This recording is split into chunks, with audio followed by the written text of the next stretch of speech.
आज का जो टॉपिक है वो है पीएच के ऊपर। जैसा आपने थंबनेल में देखा होगा, तो मैं आपको कुछ पीएच के बारे में बताना चाहता हूँ। जो किसान बहुत दिन से फार्मिंग कर रहे हैं उनको तो पता ही होगा, बट बहुत सारे जो नए किसान हैं वो बहुत अक्सर मुझे फ़ोन करते हैं कि पीएच ये हो क्या होना चाहिए, नहीं होना चाहिए। तो मैंने सोचा एक वीडियो बनाऊँ। तो आज का जो टॉपिक है वो पीएच है और कितना पीएच होना चाहिए। तो चलिए शुरू करते हैं। जो तालाब होता है उसमें पीएच आपको 6.5 से 8.5 होना चाहिए, जिसमें मछली का ग्रोथ बहुत ही अच्छा होता है। अगर आप पूछिएगा कि सबसे अच्छा पीएच कौन सा है, तो वो है पीएच 7 होता है। ठीक है। मान लीजिए आपके तालाब में पीएच 4.5 है या 4.5 से नीचे है, तो मछली मरने लगेगी। और उसी जगह पर अगर आपका पीएच 11 भी है तो भी मछली मरती है। तो जैसे पीएच जो होता है, देखिए दिन में बहुत ऊपर नीचे होता है। दिन में कुछ और रहेगा, रात में कुछ और रहेगा, या आज कुछ और है कल कुछ और है। तो बहुत ज़्यादा वैरी नहीं करता है, वो पॉइंट में ही वैरी करता है। तो इसका रीज़न होता है, जैसे धूप हो गया या बारिश, बहुत ज़्यादा बारिश होगा, बहुत ज़्यादा बारिश हुआ, जैसे 2 दिन 3 दिन कंटिन्यू बारिश हो रहा है, तो डेफिनेटली है कि पीएच उसका बदलेगा।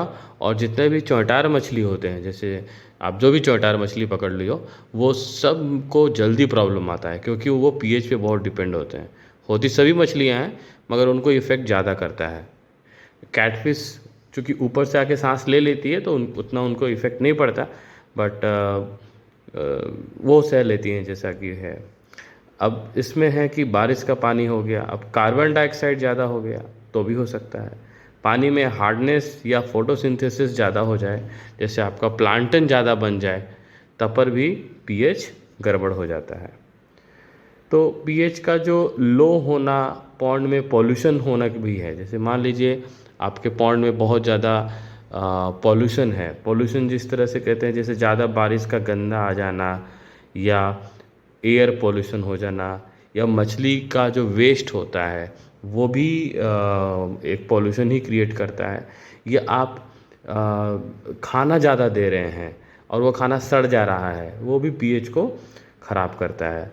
और अगर आपके तालाब में आपने ज़्यादा मछली स्टॉकिंग कर लिया है, वो भी पीएच को काफ़ी आपको इफ़ेक्ट करेगा ही करेगा। तो थोड़ा ध्यान रखिएगा इन चीज़ों में। और बहुत से लोग कहते हैं कि पीएच कम हो जाने पे क्या करें। तो पीएच अगर कम हो जाता है, आप देखें अपने मीटर से, मैं पीएच मीटर अमेज़ॉन लिंक डाल दूंगा, आप कोई भी कंपनी का पीएच मीटर ले सकते हैं। ऐसा ज़रूरी नहीं है कि मेरे डिस्क्रिप्शन वाला ही ले, आप कोई भी लीजिए। मगर अगर पीएच कम है तो बहुत से लोगों का ऐसा मानना है कि 1 केजी पर कट्ठे पे डाल दो, आधा केजी पर कट्ठे पे डाल दो। ये बहुत ही गलत तरीका है। आपका जो मीटर कितना बता रहा है, मान लीजिए आपका मीटर बता रहा है 5 या 6 बता रहा है, तो आप 1 केजी डालेंगे तो पीएच बहुत ज़्यादा हो जाएगा। आप उसको हाफ केजी करिए, आप उसको 250 ग्राम कीजिए। आपके एक्सपीरियंस के अनुसार वो आपको पीएच देना होगा। और जैसे चूना अगर आप मंडे को डाले हैं, तो आपको कम से कम 48 आवर्स आपको रुकना पड़ेगा पीएच का कंटिन्यू आपको जांच करने के लिए। उसके बाद भी लगेगा कि पीएच मेरा 5 से सिर्फ 6 ही हुआ है, तो आप उसको 250 ग्राम और डालिए, तो आपको अंदाज़ा हो जाएगा कि मेरे कितना बड़ा तालाब है, तो उसमें मुझे कितना डालना है। किसी के कहने पे सीधा 1 केजी मत डाल दीजिएगा, क्योंकि ज़्यादा भी पीएच होगा तो मछली मरने लगेगा। ओके, तो ये आपको समझ में आ गया होगा।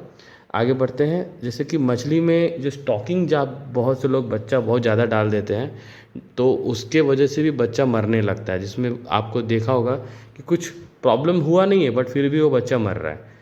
तो वो भी ओवर स्टॉकिंग के वजह से भी ऐसा होता है। तो इस चीज़ के लिए क्या करना है आपको, कि कोई ज़्यादा चूना नहीं डालना है, आपको एरिएशन चलाना है। क्योंकि पीएच खराब होना कार्बन डाइऑक्साइड के वजह से होता है। बहुत सारी चीज़ें हैं, मगर एक कार्बन डाइऑक्साइड भी है।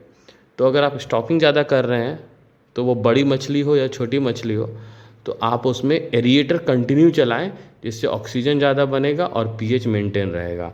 बहुत से लोग क्या करते हैं कि बच्चा खरीदने के लिए तालाब उनका लिमिटेड है, तो 2-3 तालाब का मछलियाँ एक ही तालाब में डाल देते हैं और दूसरा तालाब खाली करते हैं। बट वो जिसमें डाल देते हैं वो उसका डेंसिटी बढ़ जाता है बड़ी मछलियों का, और जो नीचे रहती हैं या कुछ मछलियाँ मरने लगती हैं। तो उस समय पे आपको कंटिन्यूअस एरिएटर चलाना है, चाहे आप पॉन्ड में हो या टैंक में हो। अब मैं आपको जाते जाते एक पीएच का एक आपको स्केल बता देता हूँ। जैसे कि अगर आपका पीएच 4 है तो वो एसिडिक डेथ पॉइंट है, मतलब उस जगह पर मछलियाँ मरेंगी अगर पीएच 4 है तो। और अगर आपका पीएच 4 से 5 है तो उसमें कोई भी किसी भी तरह का मछलियों में रिप्रोडक्शन नहीं होगा, और ऐसा है। और अगर 4 से 6.5 है आपका पीएच, मान लीजिए 4 से 6.5 के बीच में है, तो मछलियों का ग्रोथ स्लो होगा, बहुत ही स्लो होगा। और अगर 6.5 से 8 है पीएच, तो आपके मछलियों का ग्रोथ फास्ट होगा, मछलियाँ हेल्दी रहेंगी, उसमें डिजीज़ फ्री रहेगा। तो बहुत से लोगों को लगता है कि मछलियों में ये बीमारी आ गया, वो बीमारी आ गया। उसके पीछे ये भी एक रीज़न होता है कि उसमें पीएच लो होता है, मछलियों का ग्रोथ स्लो होता है, मछलियाँ खुद ही स्लो होती हैं। और जब कोई भी आदमी स्लो है तो उसको 9 बीमारी पकड़ता ही पकड़ता है। तो आपको समझ में आना चाहिए कि पीएच 6.5 से 8 रहेगा तो फास्ट ग्रोथ है और हेल्दी ग्रोथ है। वैसे ही अगर 8 से 10 हो गया, जैसे कि आपने ज़्यादा चूना डाल दिया, उस समय भी अगर 8 से 10 हो गया तो भी आपका ग्रोथ स्लो हो जाएगा मछली का। और अगर 11 है तो वापस से मछली मर जाएगी। तो 4 पे भी मरेगी और 11 पे भी मरेगी, ठीक है ना। तो आप लोग को ध्यान रखना है कि मेरा पीएच कितना होना चाहिए और चूना कितना डालना चाहिए। ऐसा फ्री में चूना है या जो भी है आपके पास, वो 1 केजी कट्ठे के हिसाब से मत डालिए।